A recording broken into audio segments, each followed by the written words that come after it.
Hello, everyone, and welcome to another episode of the Engaged Family Gaming Podcast. My name is Steven Dutzman. I'm your host, as always, and I am joined by three of my favorite people in the whole wide world. It's episode 293 this week. How wild is that? Incredible. Cruising. Going right along. And it wouldn't be an episode without Mega Mom in the chat. She throws a yo. Just to introduce everybody in audio land, I am joined by my good buddy, the man behind the curtain, the great wizard, John Tomlinson. John, how are you, sir? I brought on Ragnarok.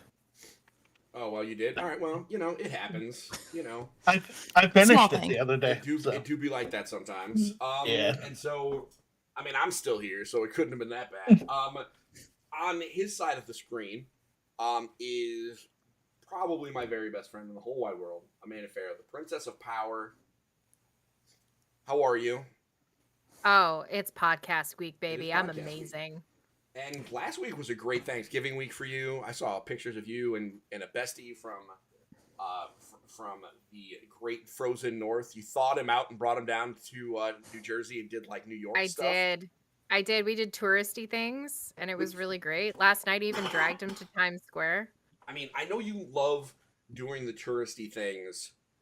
I do. When it's like important.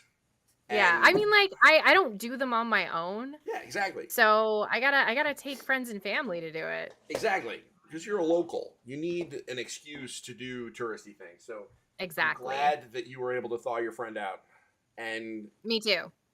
bring him to also cold place because man, the Northeast has been unseasonably It's a little chilly. frigid. Yep, it has been. I don't know. There's no real segue of calling things frigid to talking about the Mistress of Magnificence, otherwise known as Mom. Who is Linda, how not are you? frigid? Who is No. warm as heck? Warm, wonderful. The antithesis of sick. frigid. Not well. Not sick, Still, thank still goodness. shaking the remnants. That cold kicked me down hard, but it's all right. I'm back up, kicking back, and my voice is mostly back. There are a few things more. There are a few things sturdier on this earth than a first grade teacher. It's That's true. also true. So You can't scare me. I'm a teacher. There's few things sturdier than that. And so Thanksgiving was last week. It is and so it is rapidly approaching the end of the year. So quick programming note. The next episode of the podcast. So next week is a stream week. And the week after that will be I believe it's the 14th, I think is the day it is. Let's see here. The 13th. It will actually be our last podcast of 2022, which is crazy to me. Because this year has been both 2 weeks long and 10 years long simultaneously. True. So next episode, we are going to declare, it's going to be, we're not going to do the normal rigmarole. We're going to talk about our games of the year. And we're doing it a little differently this year. We're going to do our game of the year by ESRB rating. So we're going to start at E, work our way up to M. We're not going to do AO. I mean, I know I say we're going to do one for every rating, within reason. And this is just to give, I think it's going to give an opportunity for extra games to shine that might not have otherwise. Because there are a lot of great games that came out this year. So that's going to be, and we're going to do board games too. Linda and I have a complicated rubric of arbitrary decisions that the two of us are going to make. And we'll come up with something. We're going to PAX Unplugged this weekend. So she and I will have plenty of opportunity to talk about it on the drive to and from Philadelphia. So I'm looking forward to that. And we'll come back in the new year to talk about our most anticipated games of 2024, or 2023 rather. Otherwise known as listen to Steve yell about Zelda for an hour. And that's okay. That's okay. Are you guys ready for a whole year of me yelling about Zelda again? We haven't done that for 5 years. It's and Amanda's Was I like, even here last time? I wasn't even here last time. you weren't. It You was weren't. still a See? year away from us meeting. Yeah. It's how wild is that? How wild is Wow. that? So, That's Crazy. weird. fair warning. I'm There's a lot of yelling. insufferable. I am You're insufferable. insufferable. Does that mean that I get to poke at you a lot? Yep. Oh yeah, Go for it. I'm pretty insufferable. Mega Mom in the chat saying she's still trying to get all the Korax for Breath of the Wild. I mean, listen, you still got like probably a year. My guess is, well, we'll talk about it later. My guess is it's not coming out before the summer. I think it's going to be in the fall, but that's just me. I'm probably gonna be wrong. I'm not a betting man anymore. So that is the programming notes. Very exciting programming notes, I like to think. Let's get to work. Lots of video games. Let's talk a little bit about Pokemon. Anybody in this room play the Pokemon Scarlet and the Pokemon Violet? Not yet. So it's just Nope. the me. I have not played it we'll yet. Make it very fast. I've honestly been avoiding it, believe it or not, because I'm terrified it's bad. So tell me everything so that I can feel better. So, it's broken. I mean, Oh no. I heard. I've been hearing that there's some flaws. Okay, but here's the thing.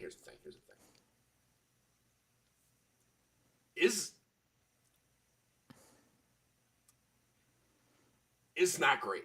The game itself, functionally, like Pokemon itself, is great. The skeleton of Pokemon. You pick your dude. You go out and you go on a wild, madcap adventure. You fight really stupid monsters.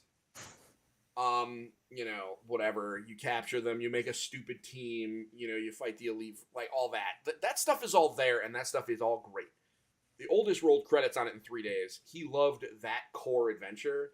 He really liked, the moving into the open world, the fact that you have these 3 different quest lines. His only criticism is that it didn't have scaling, meaning he was still kind of stuck going from place to place, even though it was kind of the open world was a little bit of an illusion. But that's okay, I think. What he did is he just did them all out of order. He skipped the first gym and went to the second gym and gave himself an extra hard fight for all of the gyms until he ran out, and then he went to the first one and just steamrolled it because it was still stuck at like level 5 or whatever, and he had like level bajillion Pokemons. But graphically speaking, all the things that we see, all the videos on the Twitter or on the Hive or wherever, all of them are true. It's like Han Solo. Okay. It's all true. All of it. It's a hot mess. The question mark is, and this is going to be for every human being that plays this game, are they going to take away from your fun? Some people, absolutely, as soon as the frame rate stutters, they're out. And okay. I'm not here to criticize that. If you were the kind of person where a hitchy frame rate or a weird graphical glitch, if that's going to make you mad, then do not play this game. If you see weird graphical stupidity and stuff and you laugh about it, then you can play this game. And it's really, it's one of those 2 things. We have all done some incredibly stupid things in Bethesda games. We've been trapped in elevators. We've gotten buried under the ground and been like a walking head. We've done all that. You are not wrong. And we let that go in a lot of cases. We did. Yeah, we did. And so on some level, and part of that is because it's stupid. It's like, okay, the horse just got punted across the map. That's silly. But there are people who get mad at that. If you're the kind of person that's going to get mad at a Bethesda game, do not do this. That's it. I mean, Mega Mom in the chat saying they're better animation in 1995.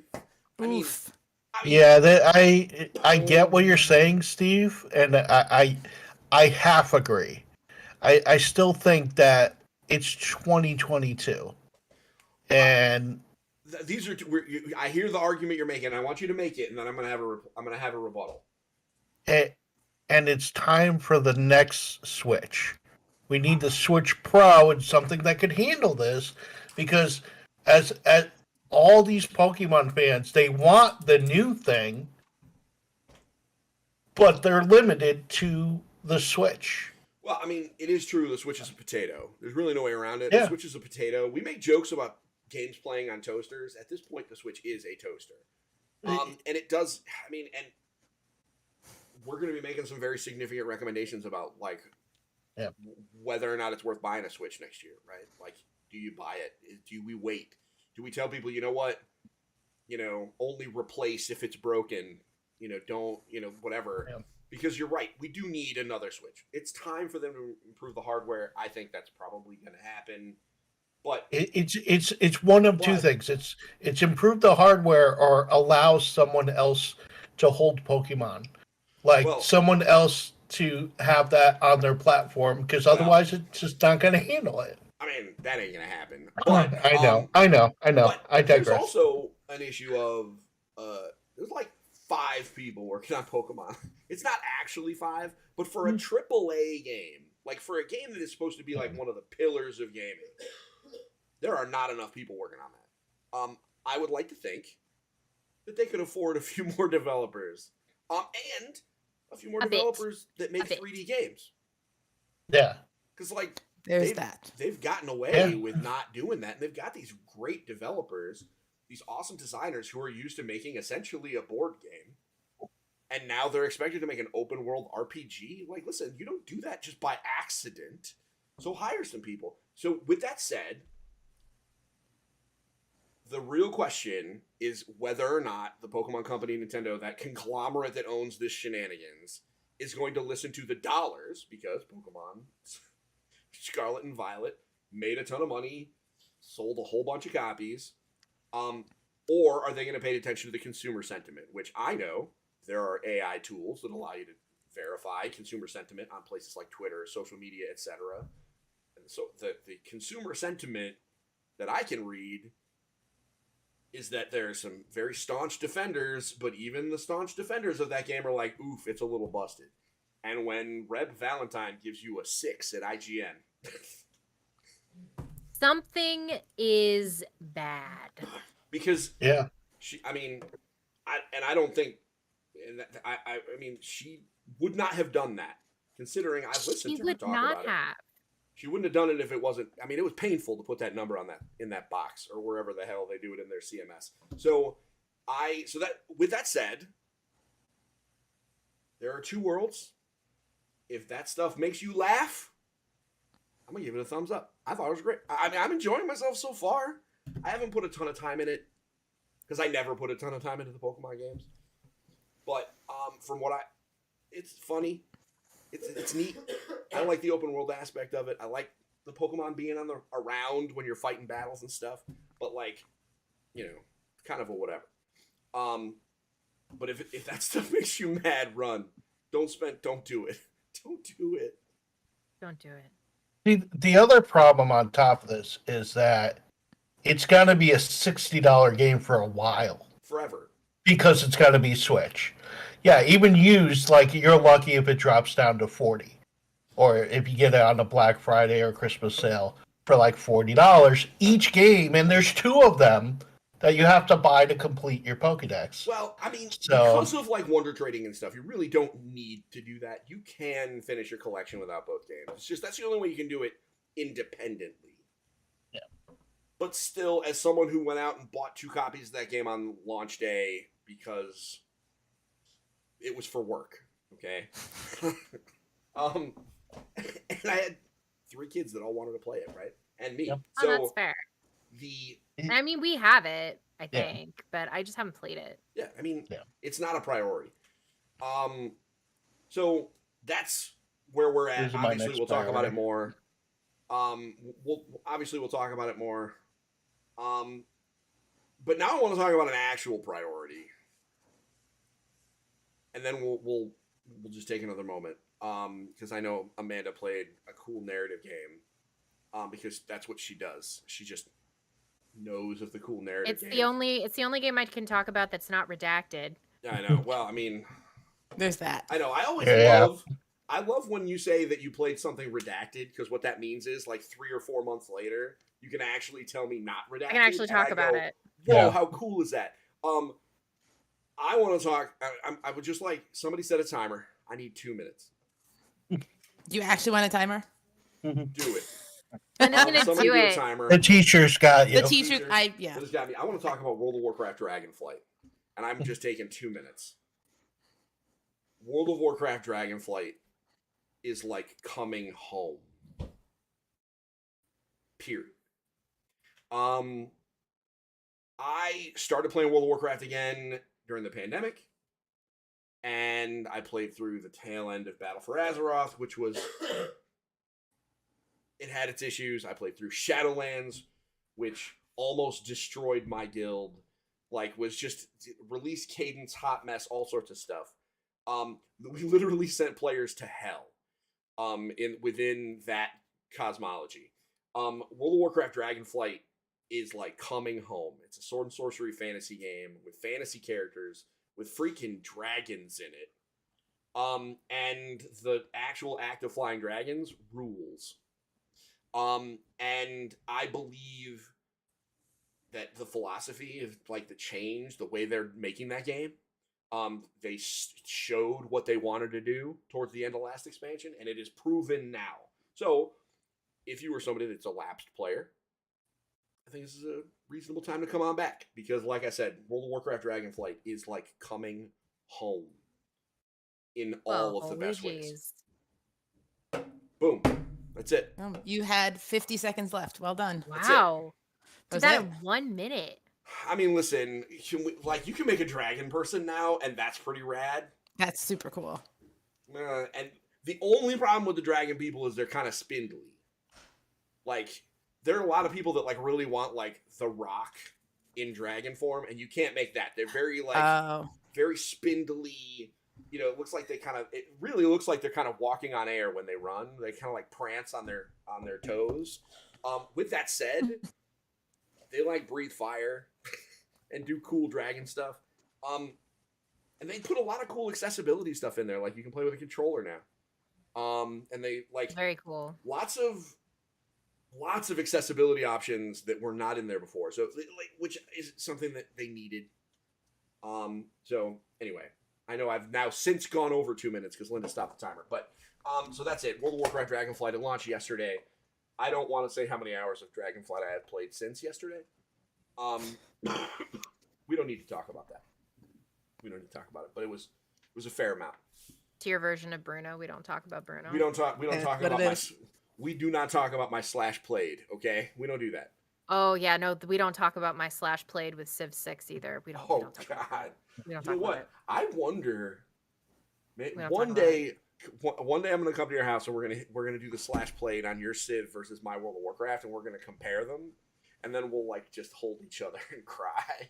I think we both will. We'll have to go upstairs. We'll have to pour a little bit of scotch, And, be like, and then we'll cry a little, Oh, and we'll goodness. be like, "We are hopeless dorks." hopeless dorks. Well, that detail's been established for all of us for a while. It's true. It's true. It's true. It's true. So Amanda, Yes. tell me about this Beacon Pines thing, because I'm gonna be honest. I feel like I should know this game because I am friends with you, but I don't. I played the demo when it first came out on Steam Next Fest, and that's when I was streaming, right? I haven't streamed in like many months. It's been a long, long time since I've streamed because I just don't have the space for it right now. Even though my background is immaculate, there are 3 people sharing an office, so streaming is not super... That's hard. It's not going to happen. It's very hard.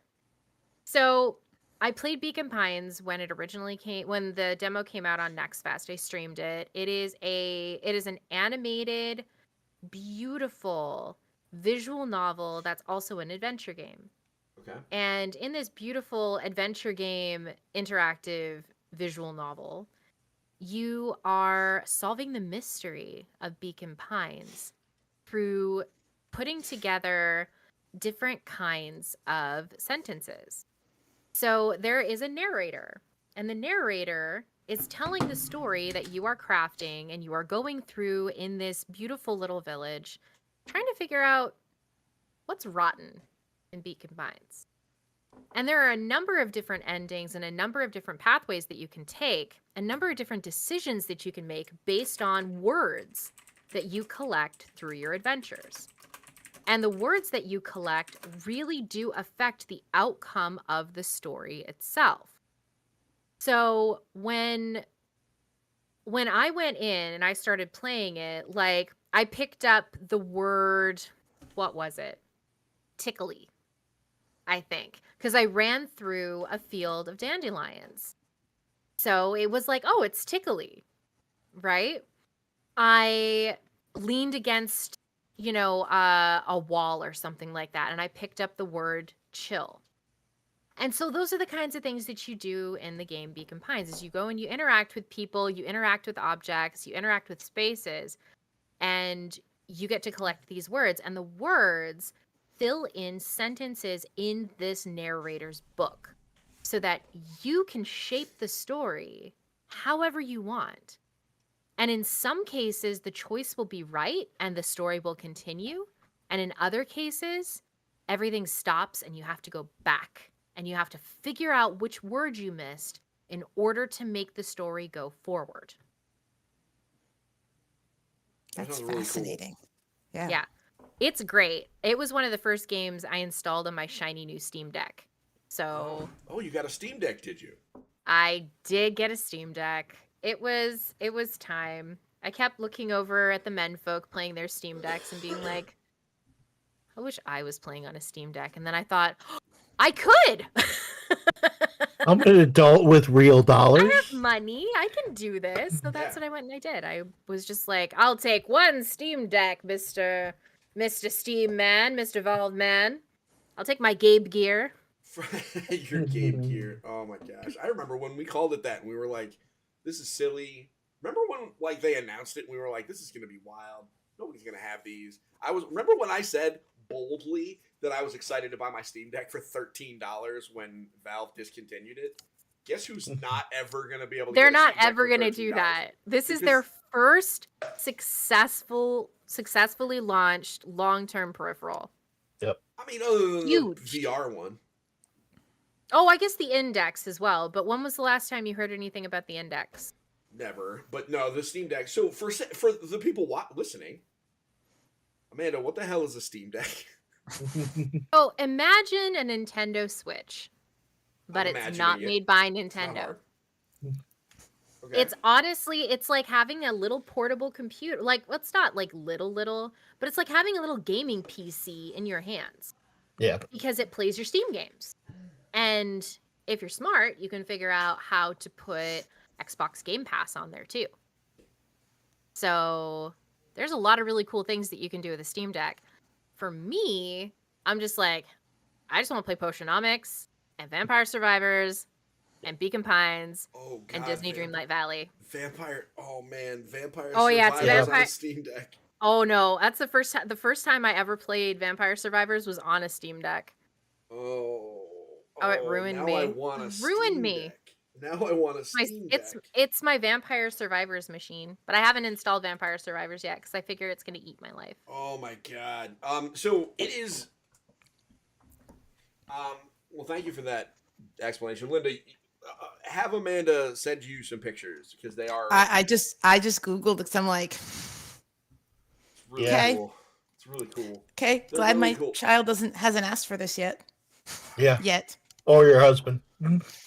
He just got a PS5. He's good for Oh, now. yeah, he's good like for another now. week. Yeah. Yeah, we He's But- one more but- week. There it is. let him. So let him that's the finish. problem with it. It costs as much as a PS5 or a Series X. It So, honestly like, is it's- very pricey. So it is if gaming is a luxury, this Steam Deck is. is the luxury of the luxuries, much akin to like getting a VR headset. Yeah. It Yeah. is not for everybody. Nintendo Switch, for everybody.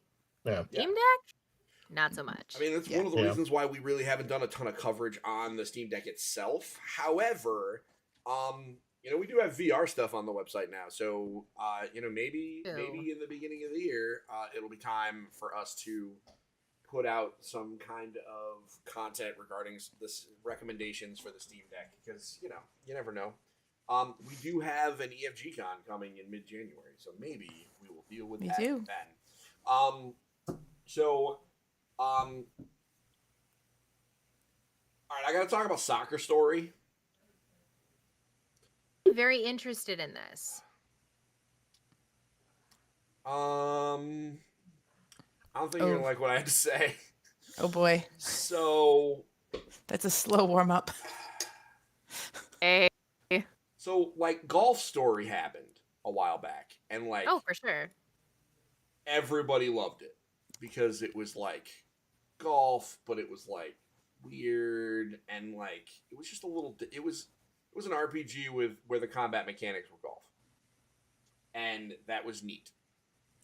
And since then, a lot of people have been trying to kind of follow that lead. And Well, they made Sports Story, wasn't it? Sports Story is coming out soon. Soon. Okay, I thought it was Within out the- already. it's- I know it's close. Like in the next first week- weeks. within the next week or so, yeah. Yeah. So that's the company that made Golf Story.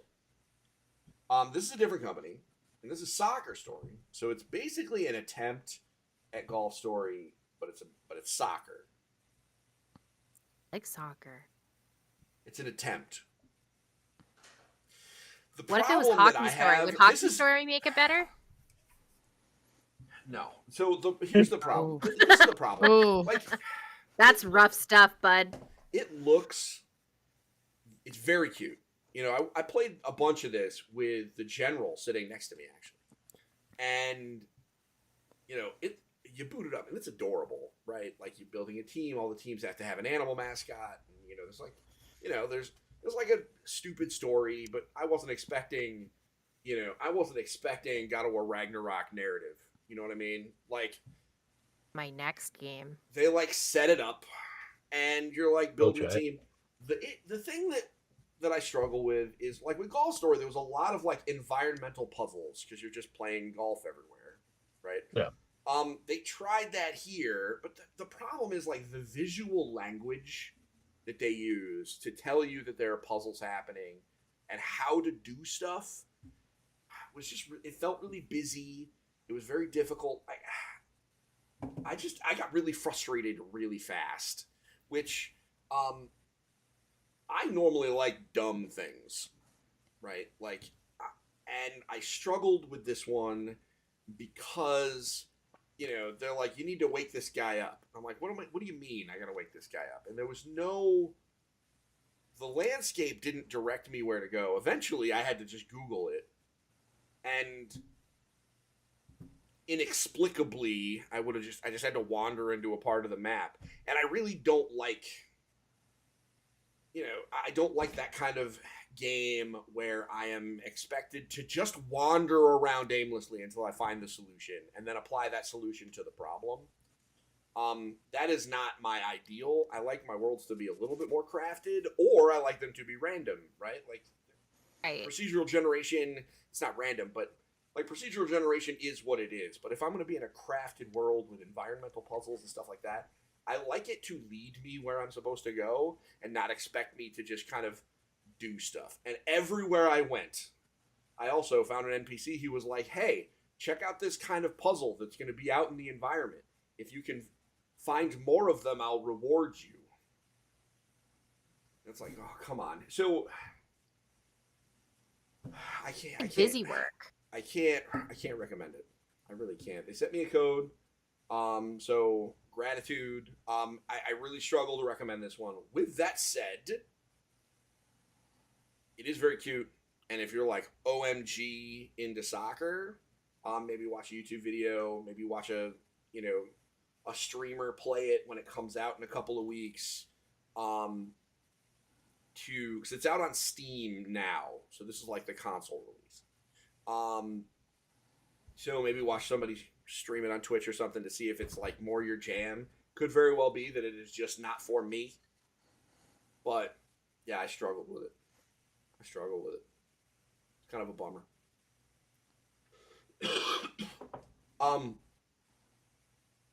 But I do want to talk about something that is not a struggle. And that is a board game called Boop. looks so cute. I want to see it this I'll weekend. make this quick. John, let me tell you about this game Boop. Yeah. This game Boop. Sell it to me. Abstract. I'm going to sell it to you. That's what we're going to do. We're going to sell it. Because I've already sold it to Amanda because it's got cats in it. So she's like, all right, it's cute. Brandon. True. I do look very You sold it to me now. All right, you're right. You're right. All right, so it's got cats. It's called Boop because it's all about cats Oh my jumping out of God. bed and booping each other. So what's really funny about it is the game board is actually a quilted like blanket that you put on top of the board.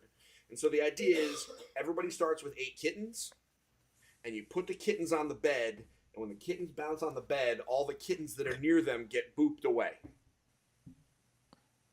And the idea is, but if it's going to be booped in a given direction, including diagonals, it can't go if there's something blocking it.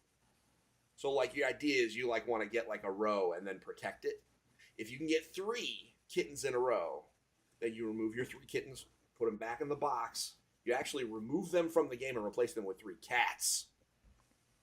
And the cats are cool because kittens can't boop them because they're big dogs. You know what I mean? And so the idea is what you want to do is get 3 cats in a row. So whoever gets the 3 cats, and if you're playing with younger kids, you can just play with the kittens and not worry about the cat rules. It is freaking adorable.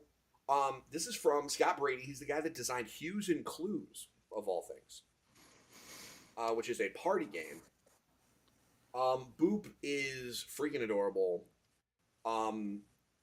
Keep an eye on their website. If this sounds at all interesting to you, look it up all over the place.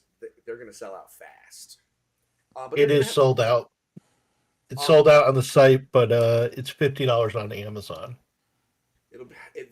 We know they're going to have more copies next year. Yeah. Because they are desperately trying to print some. So we'll have more to talk about when it comes out. But Boop, that looks so cool. So cute. So cute. So sweet looking. And it's got these cute little kitten meeples and then the cat meeples. Forget about it. Okay. The release calendar is very light. So I'll go through this really quick. First off, no Smurfs Racer this week. They're done. They released it on all the platforms. So we got Just Dance, the game franchise that I don't know anyone who plays it, but I know this is one of the best-selling franchises. Like, every year it sells a bunch. Right? Plays it. And I have a friend who's on a Twitch charity stream. Okay. That's all they do is Just Dances. All right. Listen, we know they're quality games. I miss the E3 presentations for Just Dance, though.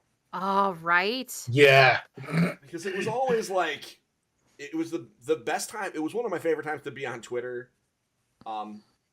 Because, like, you would hear, like, the grumpy people would all be like, oh my god, I just want Assassin's Creed, man. And then we'd be like, no, we want to watch a bunch of people that don't know what video games are dance to Katy Perry, because why not?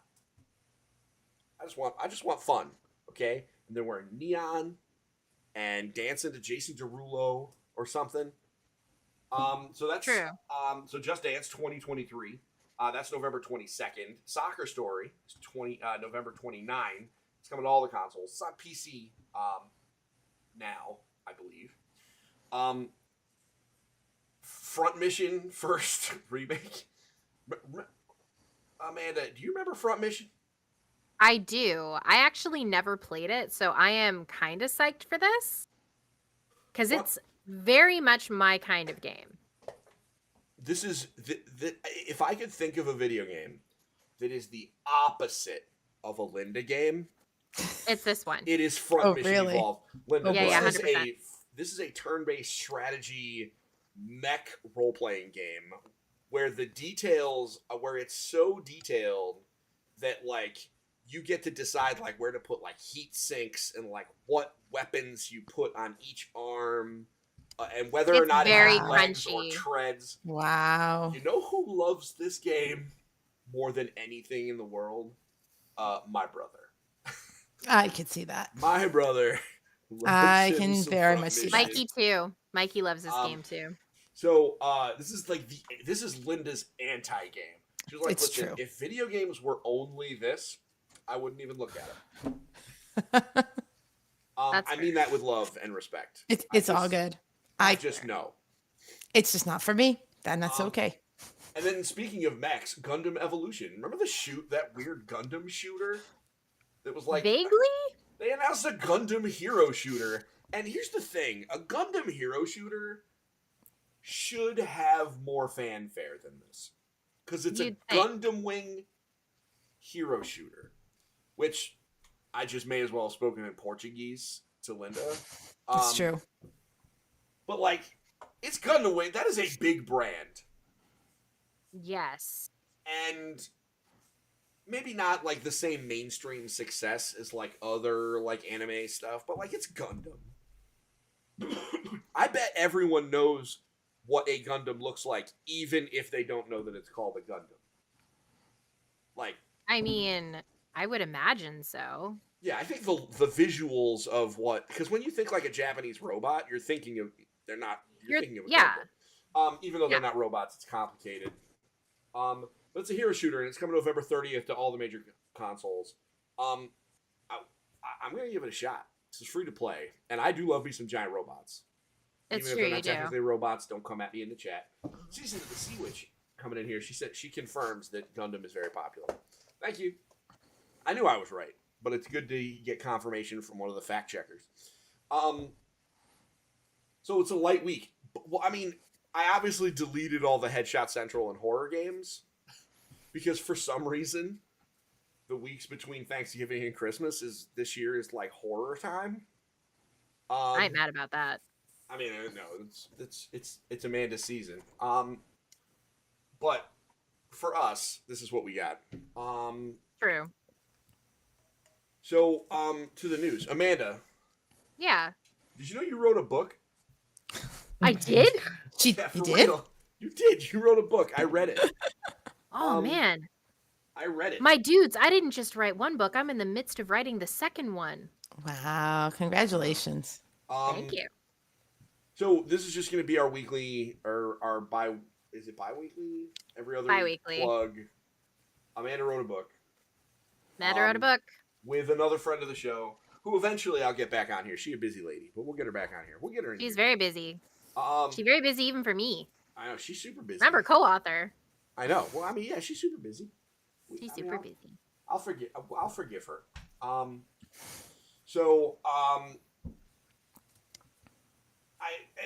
We'll talk about, and now that's the biggest news I think of the year in gaming. Aw. Is Amanda and Dr. Richard Coward's book. But we did have a little bit of news.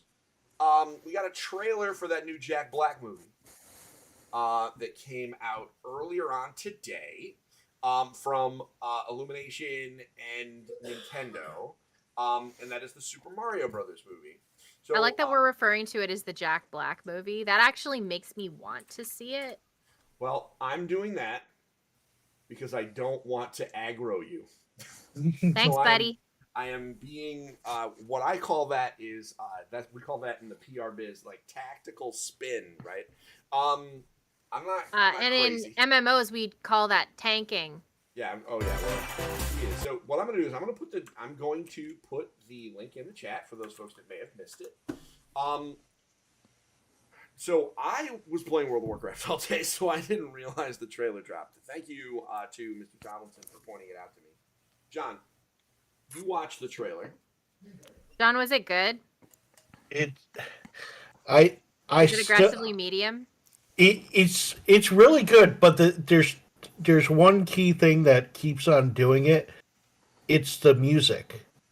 The music hits because it's so good and so like not in your face. It's just playing the nostalgia cues. Oh, And that's what gives you the feels. that's the And- fatality for every. Yeah, every exactly. single one of us. You're not expecting it, and then No. I don't want this movie. I'll go see this movie. I don't want this movie. I want my Luigi's Mansion movie. And I do like, too. Right? I just want Charlie Day screaming and running away from ghosts. That's it. That's it. Like, That's all I want. all my I don't want money. anything else. Because it's so perfect. But Toad with Keegan Michael Key again, still pitch perfect. And Jack Black Because again. Keegan Michael Key Yeah, is yeah. perfection. It's really well done. If we just forget who's who will be fine. Just close your eyes, just let it happen, take the kids, and it'll be fine. Just forget who's in it, and we're fine. Oh, So goodness. I don't. Do we have to edit that out in post? I don't know. I actually don't know. We'll have a sensitivity reader. No. Anyway, so It's fun. It's gonna be a fun ride. So here's the best. So when John mentioned the music, you know what? This is twice this year that I have had. Is it this year? Twice in the last span of time. I don't know time anymore. Where music, a specific music riff, hit me. Yep.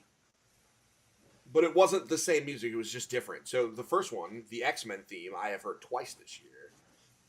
In various media. I'm not going to spoil stuff, but like I've heard the X-Men theme from the 1997 cartoon played on like an electric guitar, and it hit me in both of those instances. It hits in ways that I was not prepared for, emotionally or physically, and hearing like the trailer ran and like there was the music and the stuff, but when they showed the logo, and it was a orchestral instrumental Mario theme,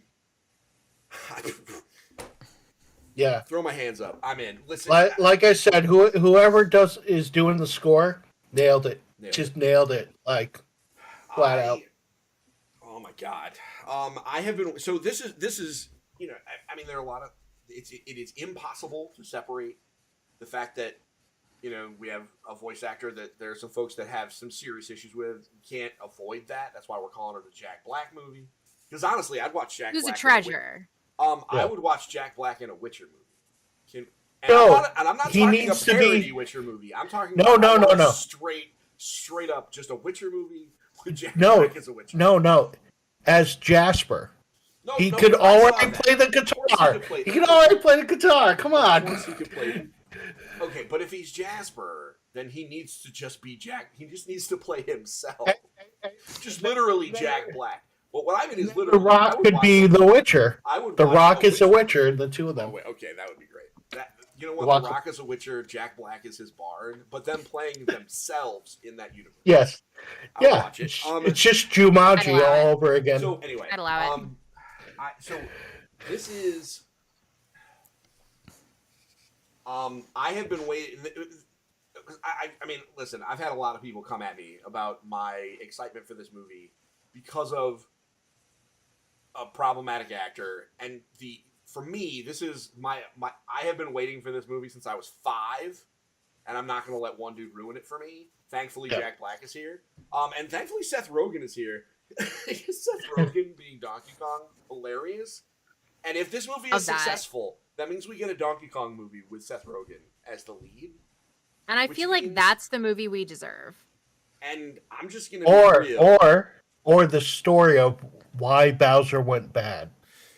I mean, we could do all sorts of stuff, but really, a Donkey Kong Country movie means that we get Cranky Kong. Yeah.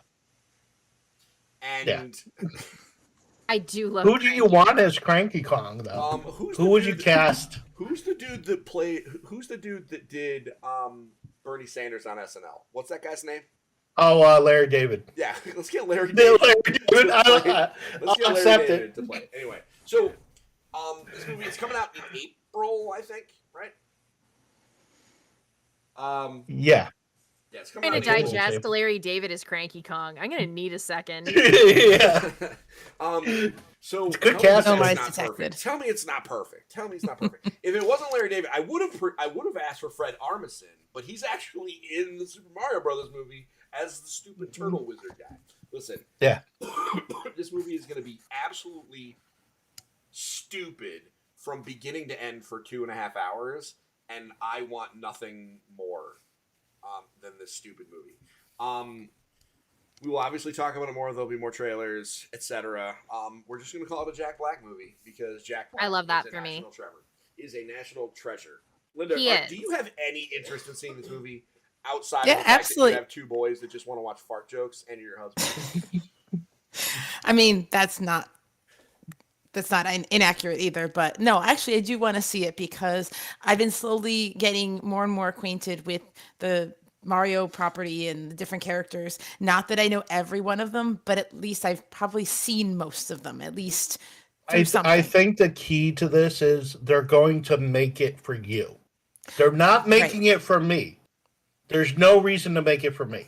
Yeah, 'cause But we're they're gonna say it's making not it that. for that mom that doesn't know enough that's going to enjoy that. That's what Disney has been doing with Marvel. That's what Disney's been doing with Star Wars. And every like neckbeard bro is like, this is not my Star Wars. This is not my Marvel comics. It's not for you. It's for that person in the back. Yeah. And that's where they're pitching to. And that's why it's gonna kill. Just because number one, it's Illumination. And the team They behind never this, miss.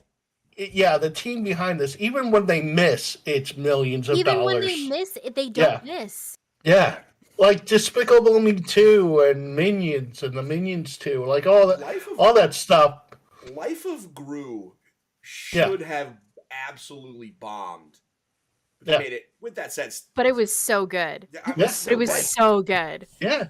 So I will say I am more excited. So I want to see as excited as I am about the Super Mario Bros. Movie. I am more excited to see Linda's reaction and to hear her come back and give us the review. Yeah, that's true. Not as a super fan. Review that's absolutely true because you're right. Are they shooting for the super fans or are they shooting for everybody else? I mean, the reality and there's so is, many of us that are on the fringe.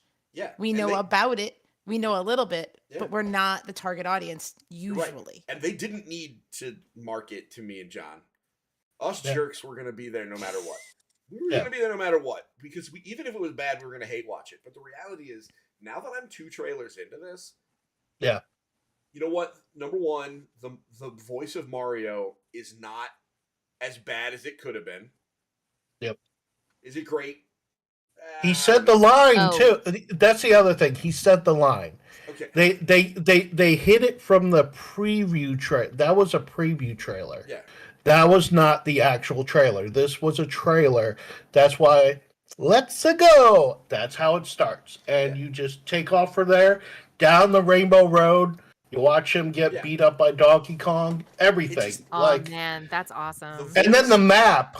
I've been paused on this map, Googling, trying to see if it's close to any of the maps.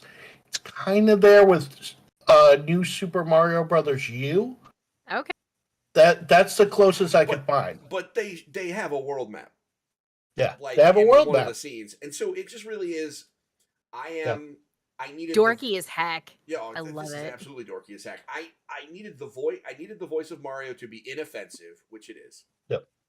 And the rest of it, between Jack Black and Key and honestly Anya Taylor-Joy, the voice of Peach, who the thing about the way they characterize Peach, right? Like she used to be like just this stereotypical pink dress damsel in distress, but the way they've characterized she was empty. Her, she was empty. She didn't really serve a purpose other than providing Mario and therefore the player with motivation to kick Donkey Kong in the booty. Which it worked because we kicked him. Which is that's why the ending of Odyssey is so good because she's like, I don't need either. I don't need either, man. I'm gone. But she now, like canonically, she's the one like when they do Mario Kart stuff, right? Peach is the one canonically riding a motorcycle, and they gave her a. She's in the trailer. Yeah, they gave her a halberd in this trailer. Okay, a halberd. Y'all know I love a good halberd. So anyway, that is. I'd love to hear some comments in the chat. What y'all think about the Super Mario Bros. Movie? Obviously, we will talk about it more as it comes, and we will definitely have a review. We don't review movies very often, but we will definitely be reviewing this one both on the podcast and probably in written form also, among all other stuff, because it's the Super Mario Brothers movie. Like if Engage Family Gaming doesn't stretch our content rules to review this one, this is the exception then for sure. I mean, then I don't know what we're doing. So, you guys want to feel old? I always do. I mean, I know we always feel old, but this one's particularly interesting. 12 years ago, on November 30th of 2010. Now, this is interesting, right? Because 2010 is both an eternity ago, but also like last week. It's like 10 seconds ago. And this one I brought up partially because it is 12 years ago, which is a long time ago. But I just want to talk about this game. Y'all remember Epic Mickey? I do. Vaguely. So Epic Mickey, Linda, do you remember Epic Mickey? I'm looking at the picture. It's vaguely familiar, but I don't really have a lot of connection to it. So, hardcore, like, this was an attempt to make An attempt was made. An attempt was made for like a AAA, big budget, Mickey Mouse action role-playing game. That was Mickey doing some stuff in various Disney worlds, and like this was it was like Kingdom Hearts with where they took out the weird Japanese RPG stuff. They took Square out of it. They took the Square Enix out of it and replaced it with like an Assassin's Creed or like an old a Legacy of Kain Soul Reaver. And just a kind of archaic third-person action game.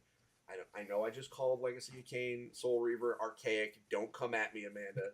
I'm not besmirching Say anything. Legacy of Kain game. But I am going to stare daggers at you, though. I know. I'm gonna hear about that one in text message later. I'll be like, how dare you say that about my child? But how dare? So, but when they inevitably remake it, it will be immaculate, and you know that. But Epic Mickey was like this big thing. It had a huge marketing push. It was a cover of Game Informer. I mean, wild. It like Warren Spector directed it. I mean, yeah. Oh wow. And then it just didn't. It just didn't. It didn't. Amanda, did you play it? Yeah, I did. Because of course I did. Yeah, I played it too. It was